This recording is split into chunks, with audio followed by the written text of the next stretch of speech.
La cérémonie de cet après-midi constitue un approfondissement d'un partenariat déjà satisfaisant. La convention que nous allons signer nous permet de mieux l'encadrer et de l'adapter aux besoins du moment. En effet, elle couvre les domaines dans lesquels les forces armées peuvent apporter une plus-value certaine, qu'il s'agisse de l'enseignement et de la formation, de l'encadrement et du mentorat, des formations spécifiques, des activités extrascolaires et du soutien logistique. Je suis convaincu que la mise en œuvre de cette convention nous permettra d'atteindre les objectifs que nous nous sommes fixés. Aussi, j'exhorte toutes les parties prenantes des forces armées et de l'éducation nationale à s'engager activement pour la traduire en engagements et résultats concrets. Il s'agit là des instructions du chef de l'État et du Premier ministre qui, comme le ministre peut en témoigner, accorde une attention particulière à la collaboration entre le ministère de l'Éducation nationale et celui des Forces armées, qu'il considère comme indispensable pour relever le défi de l'éducation pour tous dans notre pays.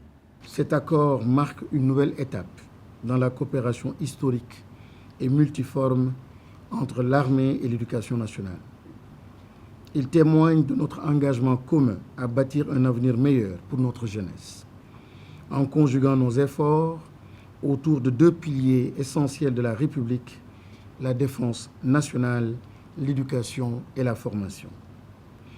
Avec l'avènement de l'INAC, de Kaffrine et de Sédhiou, nous franchissons une nouvelle étape dans l'éducation au civisme et à la citoyenneté qui s'insère harmonieusement dans notre nouvelle vision à travers le concept NITE, nouvelle initiative pour la transformation humaniste de l'éducation basée sur l'éducation aux valeurs et à la citoyenneté.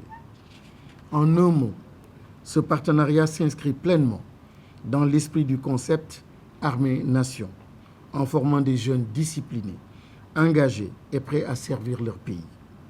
Pour l'heure, l'un des enjeux les plus pressants demeure pour mon département l'amélioration de l'environnement scolaire et des conditions d'apprentissage. Monsieur le ministre, votre institution a toujours répondu présente lorsque l'école sénégalaise en a eu besoin. Aujourd'hui, en posant ensemble les bases de ce nouveau partenariat, nous renforçons l'impact de nos actions au service de la jeunesse et du développement national. Au nom de toute la communauté éducative, je tiens à vous exprimer ma profonde gratitude pour votre engagement indéfectible. Ensemble, construisons une école plus forte et un Sénégal juste et prospère à l'horizon 2050.